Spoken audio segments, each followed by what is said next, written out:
My Guitar Gently Weeps needs no introduction. This is one of the greatest guitar songs of all time, and it's based on, first of all, a descending chord progression in A minor, but then he changes key to the musical key of A major, which is a great study. It's not the only Beatles songs to do this, and of course we have a wonderful guitar solo by Eric Clapton too in this one, so wonderful song.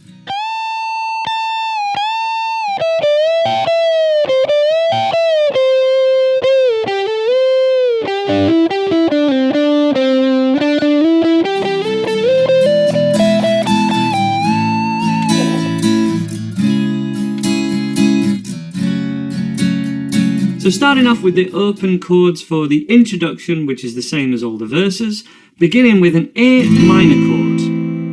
And what we're going to do is we're going to keep those fingers down on A minor, but we're going to have the root note of this chord descending down to G, to F sharp, and then to F. And this is played by keeping the fingers down on the A minor. Little finger is going to go to the G note on the 3rd fret of the E string. Thumb then moves to the 2nd fret. All 6 strings ringing out for those 2 chords. And then when we move to the F, it's just the F major 7 that we play. If we can get the thumb ringing out here, great. And if you can get those notes ringing out, then this is a good test as to whether this song is at your level. We do have a few bar chords in this song in the 2nd progression, but that's the trickiest bit of the 1st progression. So one more time, A minor, strumming from string 5, little finger to 3rd fret, thumb to 2nd fret, still all 6 strings ringing out on chords 2 and 3, and the 4th one. Now on this one, if we have the A ringing out, then fine, but it would be best to kind of mute that perhaps with the 3rd finger or the thumb leaning over even more. But if it rings out, don't worry, because an A note is part of an F chord anyway, so it's okay. The real task is to have that thumb just kind of sitting on top and then just pressing down on that thumb. Try it without even pressing the chord. And there is a weird kind of pinch that I do, kind of making a C shape with my finger. That's the sort of, that's what needs to happen to get that ringing out. After that we return to the A minor. It's G major, D major, and then E major. And this repeats a lot, so you get a few attempts at it, and that's all good. Strumming pattern, down, down, down, up on the original. If you're just doing your own version of this, you can shake it up plenty more from that. It sounds... there's a few options with it, but the one on the original recording for the intro, down, down, down, up, per chord basically. As a slow demo, down, down, down, up, down, up, down, down, down, up, down, up.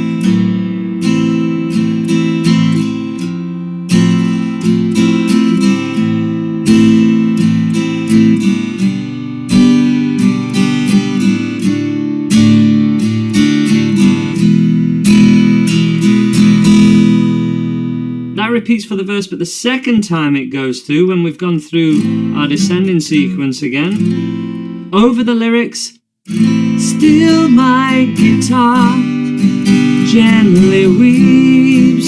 It's a C major chord there, and that shows that we're going to change key to the E chord and then to the key of A major, and we have a different chord progression. One round through that first chord progression for the intro. Nice and quiet, softer than you might normally play. This is a, dark and mean and moody song. Join in 1, 2, 3, 4.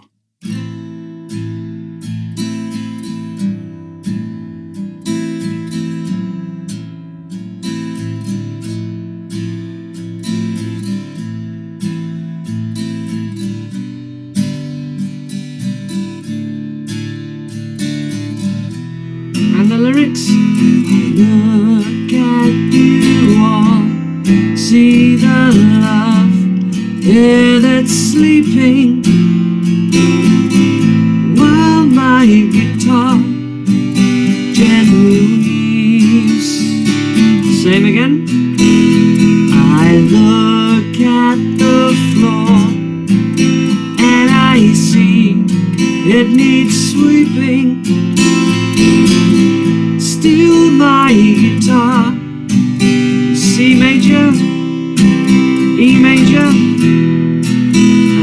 now we're going to go to the musical key of A major. Doesn't that sound bright and lovely after we've played A minor for so long, right? It's literally a key change. So chorus progression, let's call this chorus. We have an A major, all bar chords pretty much after that. We got C sharp minor, this is like the A minor, but with a first finger 4th fret bar. 1, 2, 3, 4, A minor shaped bar. F sharp minor at the 2nd fret, no middle finger. Back to C minor again. B minor, just move this down by 2 frets, 2nd fret. How to unfold your love. E sus4 if you want to be flashy. And it's just that twice. For example, I don't know why nobody told you how to unfold your love. Same again. I don't know how someone controlled you. They bought and sold you. And after that, we're just going to go back to the same thing we did before, and we basically got the song down if we can get this. So same strumming, down, down, down, up, per chord. Just hang a little longer on the E chord, but other than that, 1 bar per chord. I like to do 1 finger A chord when we're going to go for a bar chord, because it keeps my hand pretty much in the same position. I'm just sliding. You could do this, but it's a bit of a, look at the change of position of my hand to do that bar chord. 1 finger A chord works well here, if that makes it easier for you. Either option's fine. Join in with me if we can in 1, 2, 3, and 4, and...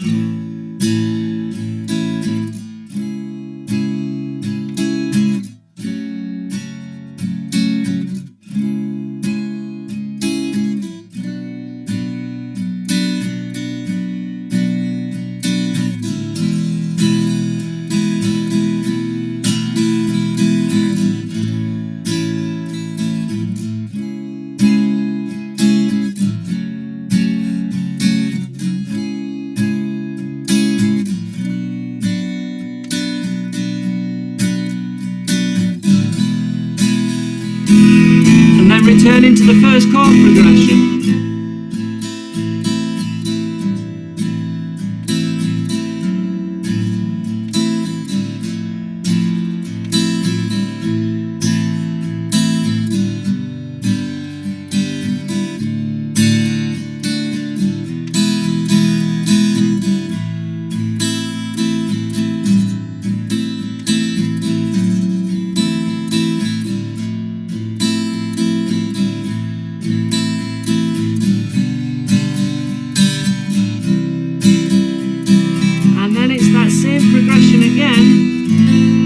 Eric Clapton's wonderful solo, okay?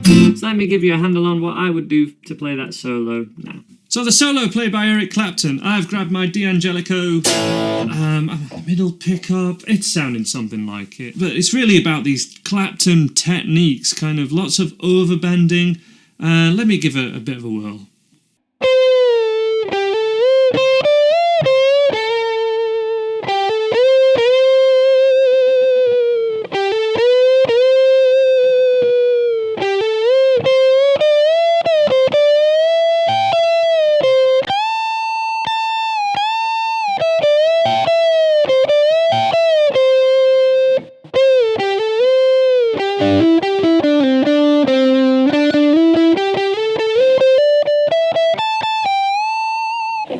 So the technique here is we're in the A minor pentatonic position here.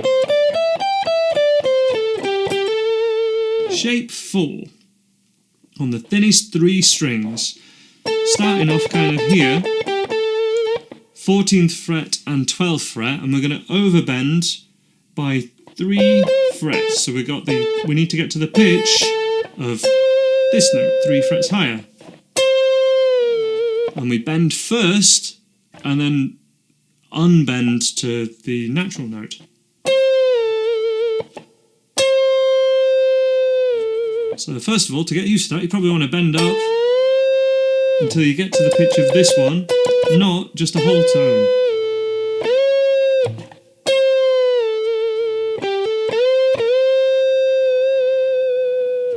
And then we get this kind of ghost effect, the weeping effect, of kind of all I'm doing to get this technique is just shaking my wrist. I'm not moving my fingers at all, and I'm trying to keep solid, even pressure on the fretboard and gradually getting down, and of course looking for that Clapton sound that he gets from this.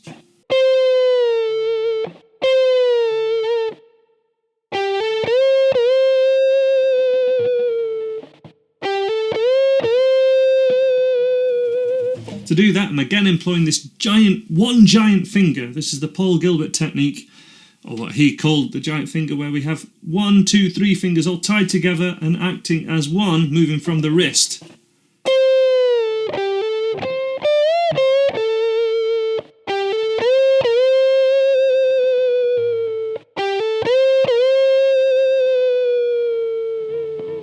That's about as good as I can do it. From there,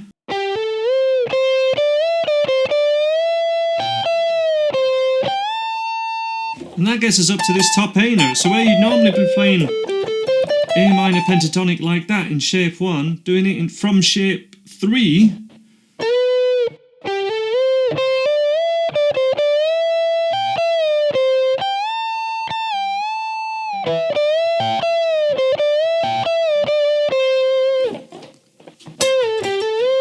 So cool, doing it all from shape 4. These 5 shapes of the minor pentatonic are really worth persevering with to understand a solo like this. And I don't play it perfectly, but it's nice to have a handle on this stuff, even if you end up just improvising this whenever you play it live, because it's a lot of fun to play about with. So let's get to there. Let's get up to this. That's kind of the second half of the solo. Once we get up to that high A octave, this pitch here. So far we've done A mistake.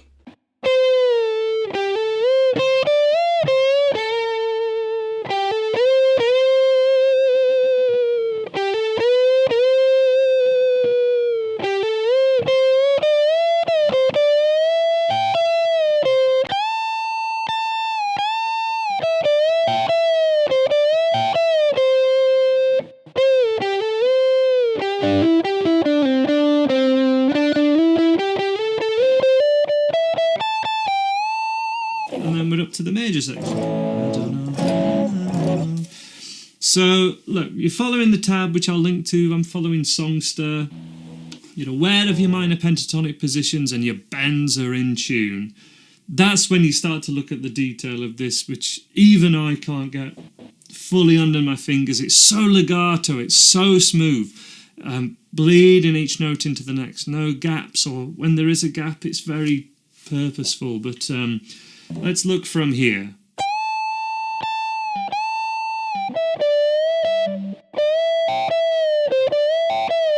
I think of that as a real slash bend. I feel like I'm going to play Sweet Child of Mine in there somewhere, you know. Little run here.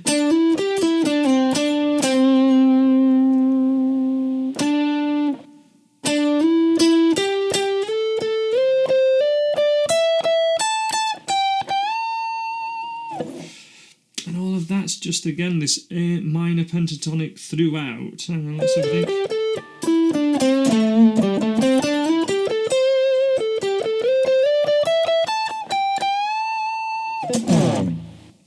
I'll leave the link to the tab below. Have fun with that, guys. It's a wicked, wicked solo.